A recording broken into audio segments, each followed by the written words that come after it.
आते हैं ब्रेक से पहले। जिस तरीके से मुनव्वर साहब कह रहे हैं 3 तलाक खत्म होना चाहिए, लेकिन कोई नया कानून नहीं होना चाहिए, तो होना क्या चाहिए इस पर भी हम चर्चा करें। लेकिन उससे पहले यति महाराज जी से वो कुछ कहना चाह रहे थे। यति महाराज जी, आप एक बहुत अच्छी बहस आप लोगों ने शुरू की, मैं सुदर्शन न्यूज को धन्यवाद देता हूं, लेकिन ये बड़े छिछोरेपने पर चली गई है और इसका स्तर बहुत गिर गया है। फैक्टों पर आधारित नहीं रही है ये बहस। सबसे पहले तो एक फैक्ट ये पता करना चाहिए कि कितनी लड़कियां जो हिंदुओं की लव जिहाद से गई हैं, कितनियों का निकाह हुआ है। लव जिहाद से भागी हुई ज्यादातर लड़कियां, और इसका आप फैक्ट पता कर लीजिए, ज्यादातर लड़कियों को तो बेच दिया जाता है या मार दिया जाता है, उनका पता ही नहीं चलता कि वो कहां गई। बहुत थोड़ी लड़कियों का निकाह या शादी हो पाती है, ये फैक्ट है। अंदरूनी आंकड़ा कलेक्ट करके देख लीजिए आप। मैं पश्चिमी उत्तर प्रदेश का ही रहने वाला हूं और इस समस्या से जिस मैं कस्बे में रहता हूं वहां भी ये समस्या बहुत आम है। तो आप पहले पता करिए कितनी लड़कियां वापस आई, कितनी लड़कियों की शादी हुई, तो आप बहुत चौंकाने वाला आंकड़ा आपके सामने आने वाला है। और उन लड़कियों की हालत 3 तलाक या ये एक बिल्कुल कुछ लोगों को पोस्टर बॉय की तरह, पोस्टर गर्ल की तरह रखा जाता, जैसे करीना कपूर है, हमारे बहुत बड़े बड़े मंत्रियों की पत्नियां हिंदू हैं। बीजेपी की सरकार में तो फैशन है कि वह मंत्री वो बनता है मुसलमान जिसकी पत्नी हिंदू हो।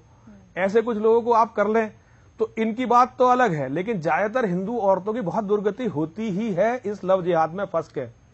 देखिए, हम लोग जैसा मुनव्वर साहब बता रहे थे, बिल्कुल ये सही है कि हम 2 अलग संस्कृति हैं, अलग धर्म है, हमारा अलग जीवन दर्शन है। ये फैक्ट है कि मुझ जैसे बहुत कम लोग हैं जो लड़ने की हिंदुओं में सोचते हैं। लेकिन असलियत ये है कि देखिए, जैसे कि ये मुनव्वर साहब पता नहीं क्यों मानना नहीं चाहते, जबकि अगर ये अपने इतिहास में जाएंगे तो ये भी यही पाएंगे कि मैं सच बोल रहा हूं।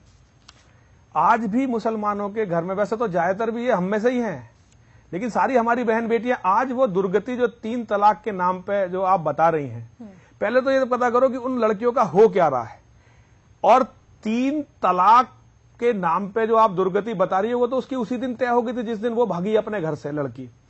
आप और कुछ लड़कियों का तो कि भागी वो फंसाई नहीं गई, भागी नहीं, वो अपने घर ये फकाना ही कहते हैं। आप असल में दूसरी संस्कृति में चले गए हैं, जिस संस्कृति में ये कोई लाज शर्म की बात नहीं है। हम हिंदुओं में इसे फंसाना ही कहते हैं, आपके बाप दादा भी इसे फंसाना ही मानते होंगे।